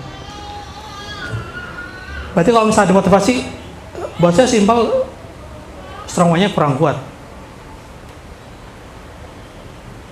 Jadi kalau misalnya strong way-nya kuat, kita pasti bakal ngelakuin supaya ASN itu bisa kita overcome gitu. Kalau saya pribadi, saya pengen bantu 10.000 orang via kreatif. Kalau belum, berarti saya belum apa-ngapain. Ada cara saya yang salah. Waktu saya masih belum optimal ya, manfaatnya gitu ya. Ya itu jadi strong way saya, wah ini kita kudu 10.000, entah gimana caranya. Kalau misalnya ada motivasi, ya balik lagi. Motivasinya kurang kuat ya, basicnya kurang kuat, carilah alasan kenapa saya kudu ngelakuin itu. Kalau nggak lakuin ya udah. Kalau nggak suka dilakuin, kenapa dilakuin? Kalau nggak suka punya brand hijab, kenapa bikin brand hijab dulu? Ini nggak usah aja. Makanya kalau ada motivasi, balik lagi, kita boleh kok merenung untuk diam sebentar tuh ya. Kita udah ngapain sih gitu. Nah sebenarnya itu coba niatnya itu diganti. Coba niatnya itu dari POV orang lain, bukan dari kita gitu. Karena kita udah mengalami, jangan sampai orang lain mengalami seperti kita. Jadi kalau misalnya balik lagi, kalau kita ada masalah gimana? Ya udah, berhenti dulu aja, nggak apa. Mikirin dulu, tafakur dulu itu bahasa yang gitu ya. Ada nggak salah-salah niat kita? Kalau misalnya nggak salah, harusnya kita nggak ada motivasi. Harusnya kita nggak pernah kehilangan antusiasme kalau niat kita benar. Nah kalau saya pribadi, saya tuh tipikal bukan orang yang suka dengan iming-iming di depan. Saya suka kalau terancam. Jadi buat saya, oh ya Allah, bukan dengan saya pengen penghasilan segini enggak. Terus saya bilang, ya Allah saya nggak pengen besok kelaparan lagi. Karena saya sudah mengalami bolak-balik saya di fase yang nggak punya uang buat besoknya mau makan apa gitu. Ya itu membekas sampai sekarang gitu. Makanya itu menurut saya, yang pertama personally saya nggak pengen kelaparan lagi gitu. Saya nggak pengen mengalami fase itu. Apalagi sekarang udah punya keluarga ya. Jadi saya nggak pengen keluarga saya mengalami itu. Yang kedua, saya pengen bantu 10.000 orang nih, dan sampai sekarang belum tercapai. Balik lagi, kalau misalnya teman-teman udah jalan usahanya, sudah motivasi, bisa pakai cara saya yang takut sama ancaman, atau suka sama iming-iming. Terserah masing-masing ya, personal ya. Nah, kalau misalnya suka dengan iming-iming, ya udah. Hadiah apa, reward apa yang belum tercapai nih? Sama properti, oh saya belum menjual 100 rumah nih kalau sekarang. Hasilnya baru 2 atau baru 3 gitu ya. Berarti masukkan motivasi lagi ya. Caranya gimana? Kalau misalnya dengan gini aja udah berhenti ya, motivasinya kurang kuat berarti. Kalau misalnya fashion, Indonesia tuh pasarnya 91 triliun per tahun yang beli hijab. Jadi orang Indonesia tuh membeli 1 miliar hijab setahun. Satu orang berarti sekitar, let's say beli 7-10 hijab satu wanita Indonesia. Nah kita mau ambil pasar berapa tuh? Pasang targetnya, fokus sama itu aja. Udah, gitu sih. Yang kedua, udah mas. Jadi ketika kita mulai menyerah karena melakukan sesuatu, ingat kembali kenapa kita memulai sesuatu tersebut. Ada yang mau ditanyakan nggak gitu? Assalamualaikum warahmatullahi wabarakatuh. Waalaikumsalam warahmatullahi wabarakatuh. Ini kan dari dulu saya udah nyoba macam-macam. Pernah buat kerudung lukis, lukis, terus jualan mainan anak. Itu saya lakukan pas belum riweh sama anak-anak. Ya. Oke. Pas udah riweh sama anak, stop. Nah sekarang baru mau mulai lagi. Oke. Nah itu tadi yang di awal tuh akan munculin yang banyak laku di Facebook apa gitu. Tadi itu yang awal tuh, yang pakai diagram. Ntar. Itu tuh bisa dapet itu di mana gitu. Jadi karena saya udah nyoba beberapa gitu. Jadi pengen sekarang kira-kira apa ya gitu. Oh, sekarang usahanya apa Bu, maaf? Terus Sekarang usahanya apa usahanya? suka bikin ini sih nasi kuning, nasi liwet kayak gitu, nasi goreng. Pre-order. Iya. Pre-order, oke. Ya, terima kasih. Oke, baik. Oke, Ibu, mau namanya siapa? Ibu siapa mau? Ibu Nova. Ibu Nova jualan nasi kuning gitu-gitu ya? Kayak catering gitu ya? Oke, baik. Menurut Ibu tuh yang beli nasi kuning itu siapa Bu? Kira-kira kalau pre-order? Oh, ulang tahun terus? Cuma berkah terus? Oke, baik. Tebakan saya berarti yang beli itu ibu-ibu punya anak ya? Ya, ibu punya anak tuh biasanya mereka suka di Facebook apa suka di Instagram Bu? Kira-kira deh, yang paling banyak di mana? Yang paling banyak? Facebook, oke. Kalau gitu effort ibu baiknya difokusin ke Facebook nggak sih? Contoh masuk ke grup-grup ibu-ibu yang misalnya kalau di Bandung gitu ya, besok posting tuh. Atau yang kedua kasih apa ya kalau makan.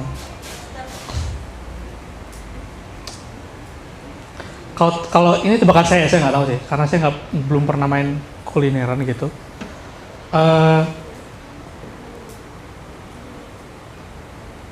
Biasanya ibu tuh kalau konten bikin apa sih?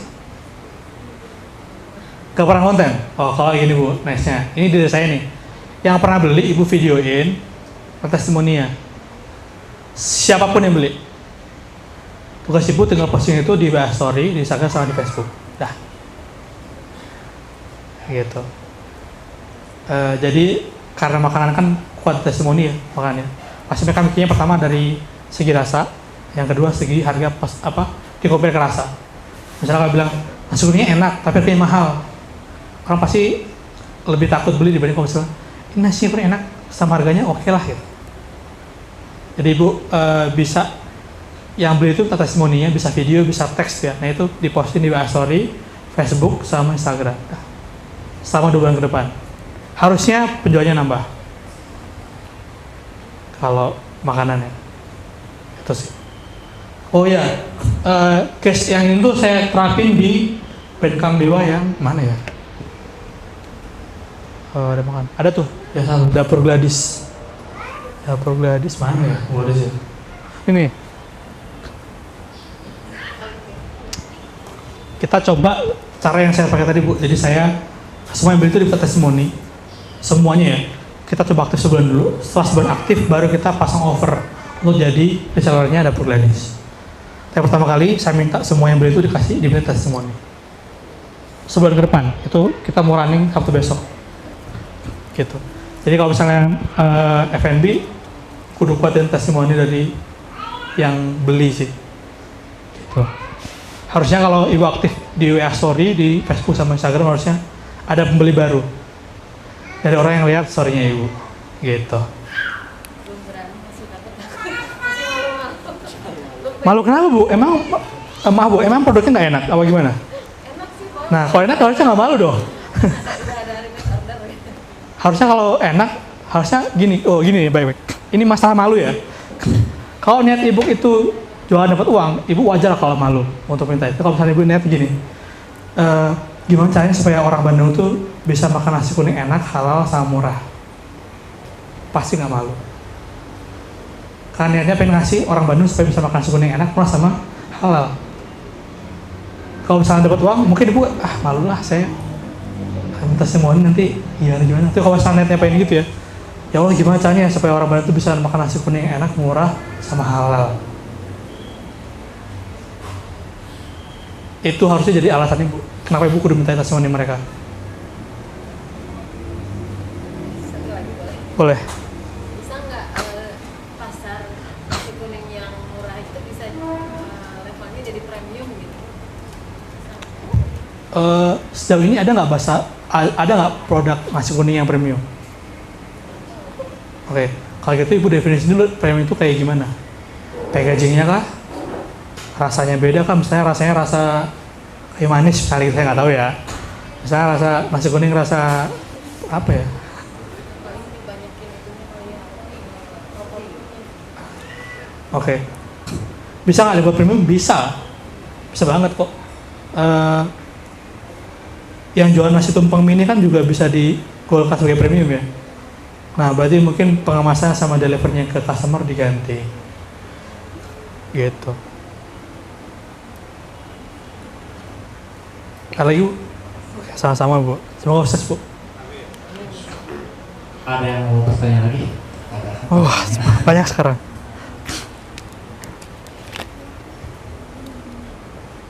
Bismillah, saya usahanya fashion. Oke. Mau nanya tentang tadi yang ide konten pilar. Oke. Kan di fashion tadi ada 10 ya yang dikasih contoh. Nah itu tuh memang patokannya seperti itu, ataukah ada cara untuk memang mencari konten pilar itu seperti apa? Oke. Terima kasih. Oke, baik. Oke. Mas usahanya fashionnya tuh fashion kayak gimana? Fashion anak, Saya jaket muslimah. jaket muslimah, kayak high jacket gitu ya? Ya, ya sama. Sama ya? Sama kayak gitu. Oke. Oke, baik. Tadi tanya apakah kontemporer kayak gitu? Itu patokan selama kami handle brand. Jadi mungkin bisa apa ya? Bisa variatif tergantung dari pasar sama segmennya. Tapi selama ini yang kami tahu, yang kami alami ya, itu kalau fashion tuh harus kuat di visualnya. Dalam artian kalau misalnya jualan jaket muslimah ya berarti fotonya kudu bagus, stylenya kudu oke, menarik gitu ya. Stylenya kudu oke, terus warnanya tuh kelihatan kayak bagus gitu. Karena kita jualnya kan dari visual itu kan bahasanya itu kan.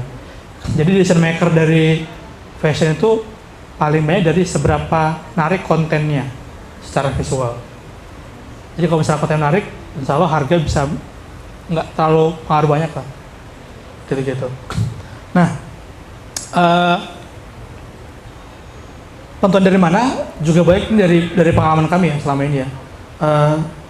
Yang kami tahu misalnya kalau jasa kudu kuat di portofolio kayak kami juga ya. Kami pas over kreatif itu bayangin ada agensi yang kami gitu ya, yang klien itu udah Traveloka sama Telkom. Siapa yang nggak mau? Dan itu klien kami dari tahun 2019. Dan ternyata pas di jasa lain pun juga sama. Pas kita handle kayak brand jasa itu kita bilang, oh kuatin portofolionya. Portofolionya kudu bagus tuh. Sampai di level kalau misalnya let's say kalau misalnya ngerjain ini dia minta gratis, kerjain aja selama portofolionya dapat gitu. Karena jualnya jasa kan dari portofolio paling banyak ya. Nah, fashion juga sama nih. Sama kita handle punya Heaven Lights, kemudian Salihah dan lain. Kayaknya satu tetepan. Fotonya tuh kudu bagus banget kalau fashion tuh. Mau nggak mau. Investnya paling banyak heavy itu di produksi foto yang bagus kalau di fashion. Dan itu yang kita handle sama di invest di DN juga sama. Mereka invest gede di pembuatan konten. Justru contoh di Salihah itu cost iklannya tuh cuma 10% dari cost konten. Jadi cost konten bisa 30 juta, cost iklan cuma 3 juta. Advertising. Dari mana? Itu dari pengalaman kami sih selama ini handle. Kalau begitu. Ya, kalau misalnya mas fashion, pertama kali semua kalau sumber dayanya kalau misalnya nggak terlalu gede, fokusin ke bikin konten lebih bagus dari yang sekarang. Itu sih. Ada lagi tadi?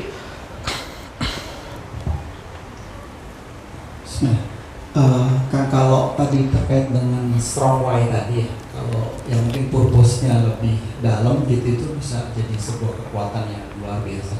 Nah cuma dalam berjalannya bisnis kan juga tidak bisa dipungkiri, itu juga kemudian akan balik ke geser bahwa kita purpose finansial juga tarik lagi gitu, untuk maintain itunya gimana caranya? Oke, man.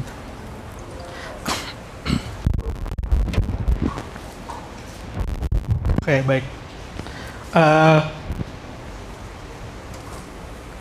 Cara maintain motivasi. Kalau saya pribadi, pengalaman saya, mungkin orang beda-beda. Saya tuh biasa mensimpelkan goal. Jadi kalau goal saya tuh sesimpel saya pengen bantu 10.000 orang via kreatif. Angkanya berapa aja selama masih running, buat saya itu goal yang utama gitu. Jadi balik lagi, kalau saya pribadi kan orang tipenya ada dua tuh ya, ada yang suka dikasih reward di depan sama ancaman di belakang, ada yang tarik, ada yang didorong gitu ya. Nah kalau saya lebih kuat di versi yang ancaman di belakang. Ini kalau saya gagal, tim saya udah ada 17. Kalau saya gagal, mereka tak nggak kerja, kasihan mereka. Nah, strong why saya selain saya kudu bantu 10.000 orang, itu ada tim dua saya yang kudu saya gaji. Nah, mereka ini yang bikin saya, kalau misalnya saya gini deh, kita masih pernah besok meeting nih, tapi malam ya, males deh, mendingan bisa ngasih kalau misalnya lusa lagi pagi gitu ya. Sementara kalian tuh butuhnya malam besok gitu ya. Kalau saya nggak inget sama yang belakang saya pasti milih tuh geser, yang mungkin bisa berujung ke kayaknya nggak deal gitu bahasanya. Nah, kalau saya pribadi dengan orang di belakang saya ini yang bikin saya, oh ini tanggung jawab saya nih untuk memastikan mereka ada kalau meeting harusnya saya datang karena tanggung jawab saya nggak kecil lagi gitu kan. Saya 17 kali gaji misalnya 3/4 ada, berarti kan ada ada 60 juta sebulan tuh. Nah itu tuh yang kudu saya penuhin tiap bulan. Jadi kalau misalnya apakah saya pernah males? Sering. Saya mah tergolong orang males sih sebenarnya, personal ya. Tapi baik lagi sih, kalau ini tuh nggak cukup kuat untuk dorong kita maju, berarti ada ancaman di belakang nih yang dipasang tas sendiri gitu ya. Yang mau nggak mau ya, masa udah 2 faktor ini masih malah juga sih. Ya berarti tuh orangnya emang nggak bener aja. Udah ada iming-iming nih, wah saya kudu bantu 2 orang. Belakangnya ini ada tim saya yang perlu digaji bulan depan. Udah waktu ini buat saya udah cukup sih untuk nggak pernah demotivasi lagi gitu. Apalagi kalau misalnya pernah mengalami kayak, wah saya pernah kelaparan yang dulu nih. Oh, itu gara-gara saya dulu pas saya kelaparan saya berharap dapat kerjaan gitu ya, atau dapat project gitu ya. Udah dapat nggak mau. Berarti ada yang salah sama kita. Kalau buat saya pribadi 2 faktor ini udah cukup untuk kita nggak pernah kehilangan antusiasme sih untuk jalanin bisnis kita. Itu paling.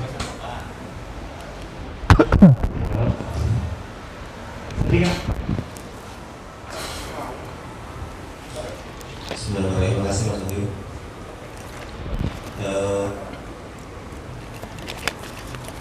Saya juga di bidang fashion juga, di Gamis Muslimah. Pernah pada fase yang omsetnya luar biasa bagi pemula seperti saya, dan sekarang fasenya sedang diving ya. Saya nggak mau bilang diving keren.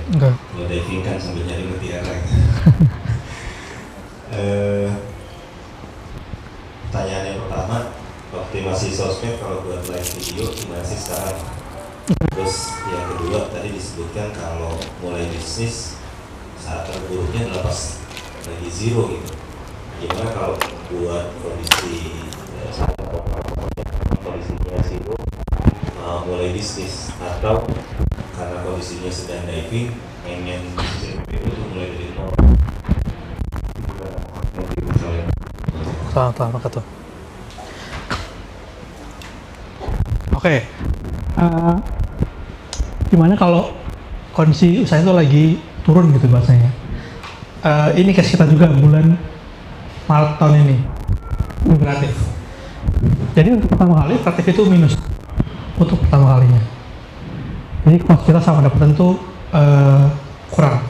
Bukan karena nggak jalan, karena ada klien yang nggak bayar dan gede banget angkanya. Angkanya bisa 100. Oke, jadi untuk pertama kalinya kita rugi nih kata jalan dia. Terus saya mikir ini salahnya di mana ya?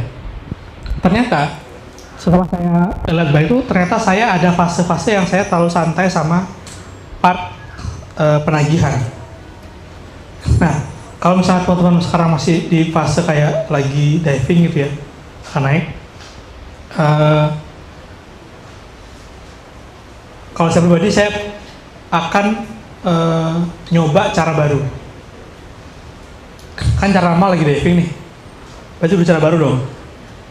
Nah cara barunya itu kan kalau Gamis mungkin bisa macam ya, bisa iklan, bisa promosi, bisa joint venture, bisa yang lain gitu. Nah cara itu coba diulik, ada nggak yang possible untuk supaya kita naik lagi gitu ya. Kalau di brand lain, yang saya tahu ya, saya juga pernah di fase yang, saya kan juga jualan gamis ya, Salihah ya, bukan di fase yang pernah diving untuk Salihah. Nah, caranya ikan udah, flatter udah nih, terus apa lagi ya, coba GV udah, tapi masih itu aja. Ternyata yang salah di part pricing, harga. Nah, pas coba turun harga, naik lagi.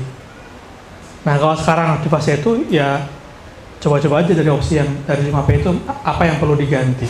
Pricing kah, promotion kah, placementnya kah, atau produknya sendiri yang perlu diganti.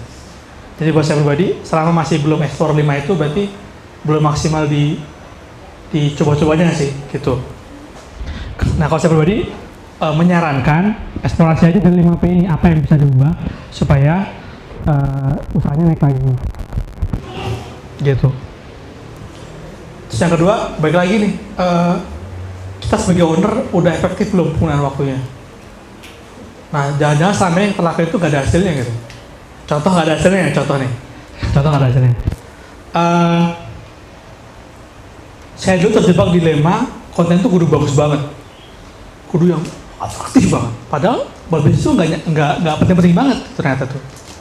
Ternyata waktu saya tuh harusnya lebih banyak dipakai untuk networking sebenarnya, bukan buat konten. Nah, coba dicek lagi, waktunya tuh udah sesuai dengan tujuan kita nggak pertama kali. Kalau goalsnya tuh dapetin klien, ya berarti nggak usah bikin konten sebagus mungkin. Cari aja kalian entah ketemu lah, entah meeting, entah apa gitu. Tapi fokusin untuk dapetin klien. Misalnya ibu tadi klien baru nih, ternyata ada yang belum dapet itu minta testimoni ya. Oke gitu. Harusnya ada yang baru karena kalau misalnya produknya enak, harganya oke, harusnya ada yang beli. Gitu. Balik lagi kami, mungkin Mas bisa bedah aktivitasnya sih dari tim itu ngapain aja. Terus di-repurpose lagi tujuannya. Kalau kita goalnya nambah sales gitu ya, berarti effort kita tuh kudu dimanfaatkan untuk nambah sales. Kalau perlu buka seller, kalau seller udah ada, ya kalau bisa komunikasi misal udah ditanya kenapa kok penjual misalnya kurang tinggi gitu bahasanya gitu. Itu kan effort untuk naikin sales ya. Nah, jadi nggak usah mikirin yang itu, kita cari cara supaya salesnya naik. Kalau konten udah oke, berarti konten gak ada masalah nih. Yang lain berarti mungkin kita bikin produk lebih murah misalnya gitu. Atau kalau ada produk yang dead stock ya nggak laku, ya udah diskon aja, yang penting ada uang. Contoh. Jadi fokusin aktivitasnya supaya fokus ke peningkatan sales, nggak usah kayak lain dulu deh. Kalau misalnya beban driving. Yang kedua, strategi live untuk yang oke gitu ya. Nah, kita baru handle brand kosmetik 3 bulan, namanya Nefty, brand Surabaya. Nah, Nefty itu keunggulan di iklan. Jadi karena yang punya e-commerce, budget iklannya tuh bisa gede gitu. Tapi kurangannya di sebutnya kita repetisi. Jadi yang order lagi tuh nggak banyak. Goal kita itu ningkatin repetisi. Satu aja ya, nggak usah banyak, satu aja ya. Goal kita yang repetisi ini. Nah, sales sudah oke, repetisinya kurang. Apa yang kita lakuin? Kita mengeffortkan tim kita supaya komunikasi sama yang udah beli. Jadi CS-nya 2 tuh tambah jadi 5. 3 ini tugasnya cuma nanyain kayaknya produknya bagus apa enggak. Dipakai itu beneran nggak sampai yang kita offer di awal gitu. Nah, setelah oke, kita minta mereka tuh testimoni. Nah, testimoni kalau mereka bikin kita kasih diskon 20%. Nah, setelah itu kita posting testimoni ini ke sosial media kita dan itu ningkatin repetisi pada penjualan produk kita. Nah, kalau saya pribadi, saya nggak suka macam-macam ya. Kalau goalsnya ningkatin sales, ya udah. Semua fokus tim itu udah ningkatin sales. Gitu. Kalau misalnya fokusnya repetisi, tadi itu saya bilang semua tim itu sebenarnya ningkatin repetisi. Kalau udah tahu goalnya, kita bisa pecahkan. Untuk sales itu udah ngapain nih? Oh, kita kudu ngubungin joint venture. Kita kudu masuk ke misalnya kayak kita kudu ngubungin separuhan untuk buka booth gitu ya. Atau kita kudu buka kaca car video nih atau kemana. Nah, itu semua aktivitas kita diarahkan untuk meningkatin sales. Repurpose sih. Nah, kalau strategi live, saya pribadi nggak punya strategi live apa-apa ya, kecuali kita aktif. NFT pas trial itu kita coba aktif sehari 2 jam, terus sekarang ningkat sehari 6 jam. Ningkat tuh kita mulai ningkatin setelah ada yang order dari live. Berapa lama? 10 hari setelah live baru ada yang order. Setelah itu beberapa kayak nggak ada yang nonton kayak, wah ini jangan gagal ya. Tapi ya udah, karena kita udah coba macam-macam ya. Pakai yang sudah, pakai yang sudah. Terus ya Allah saya udah siap nih, terima kasih doang. Dah. Gimana ya? Ada ads-nya nggak sih Mas kalau live? Kalau sekarang udah ada purchase nggak dari live? Udah ada yang beli belum dari live ya? Dulu sebetulnya kita mulai dari situ, terus kita pindahin. Oh dulu dari live Facebook ya? Di FB. Berarti pasarnya ibu-ibu gitu ya? Iya. Oke. Memang waktu masih FB Ah. belum Meta. Terus kita pindahin ke Instagram? Shopee. Oh Shopee ya? Jadi dia langsung check out-nya di situ semua. Oke. Begitu udah ya siklusnya udah ini mereka review dan sebagainya, itu yang live-nya kita Hilangkan. mulai kurangin gitu. Oh gitu. Begitu nyobain lagi, mungkin karena udah lama gitu ya, jadi Ah. matanya dikit. Oh kalau gini aja kalau nggak. Kan udah berarti udah punya database pembeli ya? Ada. Banyak. Waktu itu di Shopee ya, di Shopee itu kan database itu kita masih bisa lihat semuanya. Jadi sebagian ada yang kita Oke. record, ada yang masih disebut. Terus sekarang kan di blur.